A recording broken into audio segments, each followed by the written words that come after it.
नमस्कार दोस्तों, आपका स्वागत है अपने चैनल मास्टरिंग एफएनओ में। आज हम लोग एक बहुत ही इम्पोर्टेंट टॉपिक पे डिस्कस करने वाले हैं और इसलिए मैं आप लोगों से रिक्वेस्ट करूंगा कि प्लीज़ इस वीडियो को पूरा फुल देखिए। ये डेफिनेटली आप लोग के लिए काफ़ी ज़्यादा हेल्पफुल रहने वाला है। और अगर आपने मेरे चैनल को सब्सक्राइब नहीं किया है तो प्लीज़ मेरे चैनल को सब्सक्राइब कर लीजिए और ये वीडियो अगर आपको पसंद आए तो प्लीज़ इसको लाइक भी कीजिएगा। आज हम लोग डिस्कस करने वाले हैं कि ऑप्शन बायर्स जो होते हैं वो एग्जैक्टली ज़्यादातर समय पे लॉस में रहते हैं। इसके पीछे रीज़न क्या है और कैसे हम उसको कर्टेल कर सकते हैं, कैसे हम एक ऑप्शन बायर जो है वो कैसे एक प्रॉफिटेबल ट्रेड में आ सकता है, उसकी साइकोलॉजी क्या रहेगी और क्या डिसिप्लिन रहेगी। ये चीज़ें जो आज मैं डिस्कस करने वाला हूँ, इस चीज़ को अगर किसी ने जो भी अगर ऑप्शन बायर है वो अगर एनालाइज करेगा तो कहीं ना कहीं इन कुछ गोल्डन रूल्स जो मैं बताऊंगा उन रूल्स को फॉलो नहीं करता रहेगा।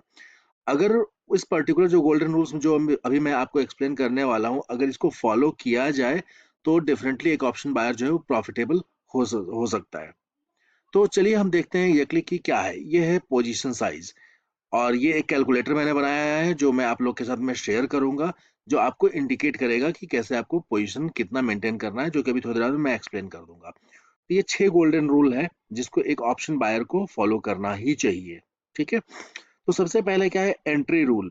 एंट्री रूल, कभी भी कोई ट्रेड में अगर आप एंटर कर रहे हैं तो एंट्री रूल क्या होना चाहिए, take position only when the price is at the desired zone और सेटअप।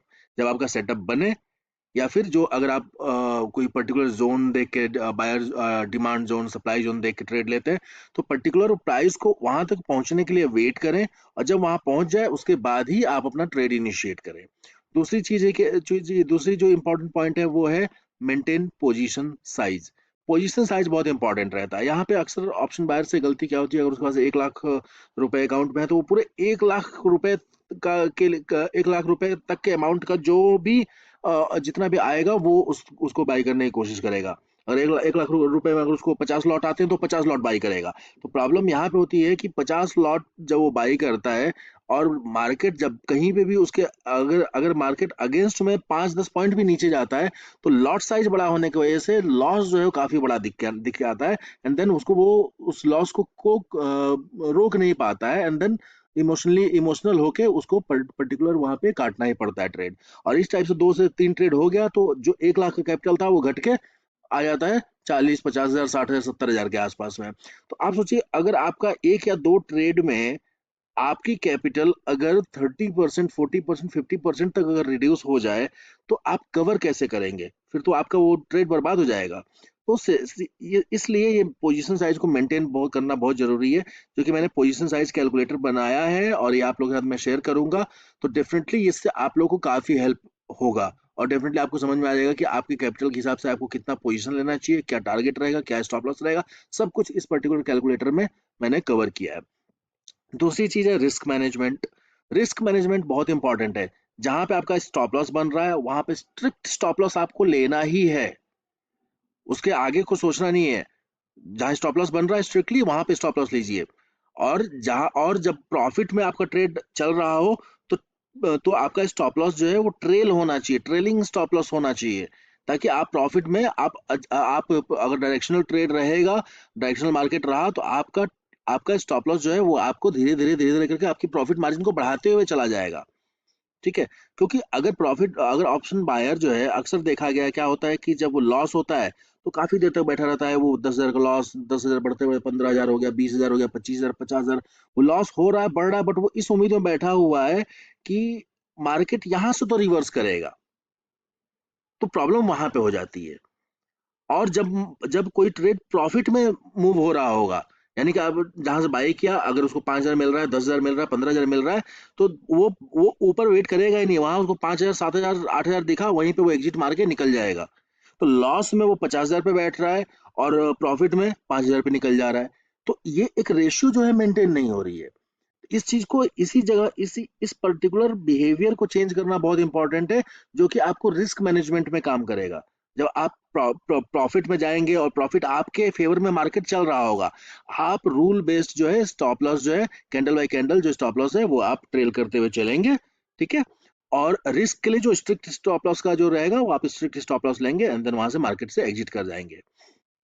दूसरी चीज जो fourth important golden golden rule है वो है नो रिवेंज ट्रेडिंग। मतलब आपको समझना पड़ेगा market is supreme, do not try to revenge when you lose, accept the loss gracefully. तो यानी कि अगर आपको क्या हो रहा है कि मार्केट में लॉस अगर हुआ है, अगर आपने पोजीशन लिया, आपका पोजीशन स्टॉप लॉस हिट हो गया, तो आप रिवेंज में मत आइए कि अरे ऐसे कैसे लेके मेरा चला गया प्रॉफिट, मुझे तो अब इससे इसी से आज का आज ही निकाल लेना है इससे प्रॉफिट। इस टाइप से अगर एटीट्यूड के साथ काम करेंगे तो ये बहुत मुश्किल हो जाएगा। अगर आपको लॉस हो गया, एक्सेप्ट इट, क्लोज करिए उस दिन के लिए, वो दिन आपके लिए नहीं है, move on to next day. Market ऐसा थोड़ा ना है कि मार्केट बंद हो जाने वाला है। मार्केट ऐसा है क्या कि निफ्टी जो है वो कल बंद ही हो जाएगा, उसके बाद कभी जिंदगी में खुलने ही वाला नहीं है, या फिर बैंक निफ्टी बंद हो जाएगा फिर खुलने ही वाला नहीं है, या मार्केट अपना जो है इंडियन मार्केट जो स्टॉक एक्सचेंज बंद ही हो जाने वाला है, खुलने वाला नहीं है, ऐसा तो नहीं है सिचुएशन, राइट। अगले दिन फ्रेश माइंड से आइए, फ्रेश माइंड के साथ में एकदम अच्छे तरीके से करिए, और आपको डेफिनेटली एक बेटर जो है रिजल्ट आपको मिलेगा। तो रिवेंज ट्रेडिंग करना नहीं है। No hope trading. एक तो पहली बात ये होप ट्रेडिंग बहुत रहता है। होप ट्रेडिंग में जब लॉस में चल रहा हो ट्रेड तो उसको क्या होल्ड करेंगे, कभी तो वापस आएगा। जो ट्रेड आपके अगेंस्ट में जा चुका है एक्सेप्ट कीजिए कि हाँ भाई मेरे अगेंस्ट में जा चुका है, इसमें मैं अगर रुक रहा हूँ तो मेरे लिए वो फायदेमंद नहीं होने वाला है, मेरा और ज्यादा लॉस लेके जाएगा। जहाँ जहाँ स्टॉप लॉस स्ट्रिक्ट है वहां पे स्टॉप स्ट्रिक्ट है, सेल जोन जहाँ पे आपका है वहां पे स्टॉप लॉस आपका जो हो रहा है काटिए वहां पे। मार्केट को ट्रेड को विदाउट एनी मोह माया कुछ मत सोचिए, काटिए उसको, ठीक है। प्रॉफिट वाले ट्रेड को होल्ड किया जाता है, और कैसे होल्ड किया जाता है कि आपको स्टॉप लॉस ट्रेल करते हुए होल्ड करना है उसको, ठीक है।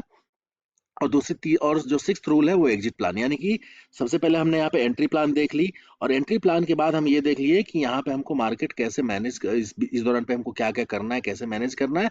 एंड सिक्स्थ पॉइंट जो है अब वो है एग्जिट प्लान। मार्केट में अगर आपने पोजीशन ले लिया है तो पोजीशन एंट्री करने के बाद से सबसे इंपॉर्टेंट पॉइंट जो रहता है वो है exit plan.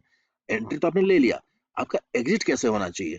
If SL hits close the system, अगर आपका स्टॉप लॉस हिट हो गया मार्केट को क्लोज कीजिए, एग्जिट कीजिए।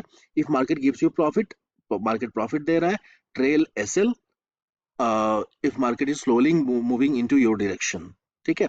अगर मार्केट धीरे धीरे धीरे धीरे करके ऊपर जा रहा है तो आपको ट्रेल करना है प्रॉफिट को। जैसे मार्केट में अगर आप देखेंगे मार्केट अगर आपकी डायरेक्शन में ऐसे मूव होना चालू हो रहा है, ऊपर जा रहा है, तो आपको कैंडल बाय कैंडल नीचे में स्टॉप लॉस ट्रेल करते हुए चलना है, ठीक है।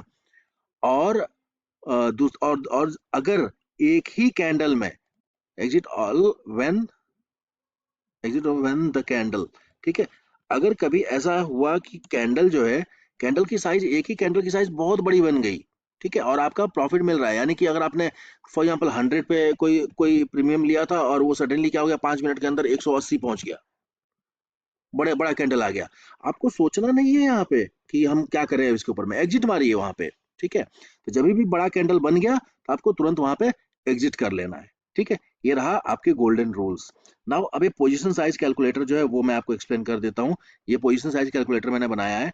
यहाँ पे क्या है कि ये सिलेक्ट इंस्ट्रूमेंट रहेगा।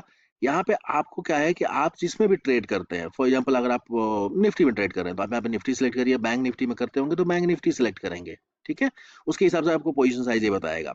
तो निफ्टी अगर आपने सिलेक्ट किया, फॉर एग्जांपल अगर आपकी कैपिटल जो है, यहाँ पे पकड़ते हैं 1 लाख की आपकी कैपिटल है, ठीक है। आपको यहाँ पे अपनी कैपिटल डालनी है कि 1 लाख की कैपिटल है। आपका रिस्क पर ट्रेड क्या रहने वाला, 2% रहेगा, यानी 2,000 रुपए रहेगा, ठीक है। तो जैसे ही आपने निफ्टी यहाँ सेलेक्ट किया और आपने यहाँ पे अपनी कैपिटल कितनी है, आपकी टोटल कैपिटल वो मेंशन करेंगे, तो आपको ये बता देगा कि हर एक ट्रेड के ऊपर में कितना आप मैक्सिमम रिस्क जो है वो ले सकते हैं, ठीक है। और इसमें कुछ स्ट्रिक्ट कंडीशंस हैं जो कि एक प्रॉफिटेबल ऑप्शन बायर बनने के लिए आपको कुछ रूल्स फॉलो करने पड़ेंगे। तो पहली चीज क्या रहने वाली है, यहाँ पे आपको ध्यान रखना है कि आउट ऑफ द मनी जो रहता है ना, जो सस्ते प्रीमियम रहते हैं, 10 रुपया, 15 रुपया, 20 रुपया, 40 रुपया, 50 रुपया, इसको छूना भी नहीं है, कोई जरूरत नहीं इसको छूने के लिए। इसमें आपका अगर आप देखेंगे, अगर आप लॉस मेकिंग ट्रेडर हैं तो आप देखेंगे तो आपका ज्यादातर ट्रेड जो है आपने आउट ऑफ द मनी में किया रहेगा और वहां पे आप लूज किए रहेंगे। आप आउट ऑफ द मनी में थीटा जो है वो बहुत फास्ट गलता है। आपको क्या है कि आपको इन द मनी में जाना है जिसमें डेल्टा ज्यादा रहता है। डेल्टा ज्यादा रहेगा तो rate of change of option price with respect to the instrument, यानी निफ्टी आपने सेलेक्ट किया है, तो अगर एट द मनी लेते हैं तो उसका डेल्टा जो है 0.5 रहता है। यानी कि अगर 1 रुपया निफ्टी बढ़ेगा तो 50 पैसा ही ऑप्शन प्राइस बढ़ेगा, यानी कि 100 रुपया निफ्टी बढ़ा तो 50 रुपया प्रीमियम बढ़ेगा। अगर आप इन द मनी में लेंगे तो आप उसका डेल्टा आपका अच्छा रहने वाला है। तो डेल्टा अगर मान लीजिए आपने 0.7 डेल्टा लिया या 0.8 डेल्टा लिया, तो इसका मतलब हो गया कि निफ्टी 1 रुपया बढ़ेगा तो 80 पैसा प्रीमियम बढ़ेगा, यानी कि 100 रुपया निफ्टी बढ़ा तो 80 पॉइंट आपको मिलेगा। आपको ज्यादा प्रॉफिट यहाँ पे होगा इन द मनी में। ये कोई आपको बताता नहीं है, सब लोग दिखाते हैं कि option premium out of the money में जाओ और आउट ऑफ द मनी में 10 वाला प्रीमियम 200 पहुंच जाएगा। अरे वो कभी कभी बाई चांस में हो सकता है, ज्यादातर समय क्या हो 99% टाइम लॉस कराएगा, और एक समय पे क्या होगा कि वो 10,000 रुपये 20,000 में कन्वर्ट हो जाएगा, तो क्या फायदा है। इसलिए हमको इन द मनी में जाना है जिसमें थीटा डीके स्लो होता है और अपने को डेल्टा जिसके हाई रहती है। तो अब इसमें निफ्टी की आपकी प्रीमियम की कंडीशन क्या रहने वाली, 125 से ऊपर के प्रीमियम प्रीमियम ही आप बाई करेंगे। बैंक निफ्टी में आप 300 का प्रीमियम, 300 या इससे ज्यादा, premium should be greater than 300, 300 से ज्यादा प्रीमियम होना चाहिए बैंक निफ्टी में। सेंसेक्स में कर रहे हैं तो 400 से ऊपर का प्रीमियम होना चाहिए, इसी पे आप ट्रेड करेंगे। स्टॉप लॉस क्या रहने वाला है, 20 पॉइंट का रहने वाला है, 20% रहने वाला है, जो कि आपको बता देगा यहाँ पे कितना होने वाला है। और टारगेट आपका क्या रहने वाला है, 20%। आपका 1:1 का रेशियो में हो जाएगा, 1:2 के रेशियो में 40%, यानी 50 पॉइंट मिल जाएगा निफ्टी में। और 1:3 रहेगा तो 60% मिल जाएगा, यानी कि 75 पॉइंट मिल जाएगा। अब फॉर एग्जाम्पल अगर आपके पास 1 लाख है तो आपको क्या आपकी पोजीशन साइज आइडियल बनती है निफ्टी के लिए, एक लॉट से आप करिए, कोई टेंशन नहीं है। अगर आपकी कैपिटल फॉर एग्जाम्पल 3 लाख की कैपिटल है, अगर आपकी 3 लाख की कैपिटल है तो आप देखेंगे तो 3 लाख पे आपको मैक्सिमम कितना जाना चाहिए, 3 लॉट पे जाना चाहिए। 3 लॉट पे जाएंगे, आपका 125 पे अगर आप ले रहे हैं, 20% का एसएल हो गया, राइट। और RR1 जो है रिस्क रिवॉर्ड 1 के हिसाब से आपका प्रॉफिट 25 पॉइंट का हो जाएगा। 1:2 का बनेगा तो 50 पॉइंट का हो जाएगा, 1:3 का बनेगा तो 75 पॉइंट का प्रॉफिट हो जाएगा। अगर आप बैंक निफ्टी में ट्रेड करते हैं, आप यहाँ पे बैंक निफ्टी डालिए, और बैंक निफ्टी डालेंगे तो आपको यहाँ पे दिखा देगा, क्योंकि बैंक निफ्टी का लॉट का साइज कम है, तो आपको दिखा देगा 3 लाख का आपका मैक्सिमम जो है पर डे ट्रेड जो है 6,000 का रिस्क हो सकता है। और उसके हिसाब से बैंक निफ्टी के हिसाब से आप देखेंगे तो 20% के हिसाब से 60 पॉइंट का एसएल बनेगा, और 1:1 के हिसाब से 60 पॉइंट का प्रॉफिट, 1:2 के हिसाब से 120 पॉइंट का, 1:3 के हिसाब से 180 पॉइंट का आपका जो है टारगेट बनेगा। सो ये आपको काफी हेल्प करने वाला है ये कैलकुलेटर। आपको जस्ट यहाँ पे अपना अमाउंट डालना है, एंड देन ऑटोमेटिकली आपको कैलकुलेट करके बता देगा क्या रहेगा। आप इसमें रिस्क पर ट्रेड जो है ये मैंने आप लोग के लिए ओपन छोड़ा है, कि आपको अगर बढ़ाना चाहिए, बढ़ाना अगर आप चाहते हैं 3% 4% के हिसाब से, अगर आप रिस्क टेकिंग ट्रेडर हैं और आप करना चाहते हैं तो आप इसमें डाल सकते हैं वैल्यू। लेकिन मैं सजेस्ट ये करूंगा कि 2% ही रखिए, 2% से ऊपर मत रखिए, क्योंकि इससे ऊपर रखेंगे तो आपकी पोजीशन साइज जो है बर्बाद गड़बड़ हो जाएगी, और वो कहीं ना कहीं ज्यादा नुकसान आपको दे सकता है। ठीक है। सो आई होप ये वीडियो आपको पसंद आया रहेगा। अगर पसंद आया तो प्लीज मेरे चैनल को सब्सक्राइब कीजिए, अपने दोस्तों के साथ शेयर कीजिए, लाइक कीजिए, और कुछ क्वेश्चन है तो प्लीज कमेंट करके क्वेश्चन में पूछिए। मुझे अच्छा लगे आप लोग को हेल्प करने के लिए, आपका आंसर देने के लिए। Thank you so much. और ये पर्टिकुलर जो लिंक है ये मैं अपने डिस्क्रिप्शन में डाल दूंगा। Thank you so much for watching.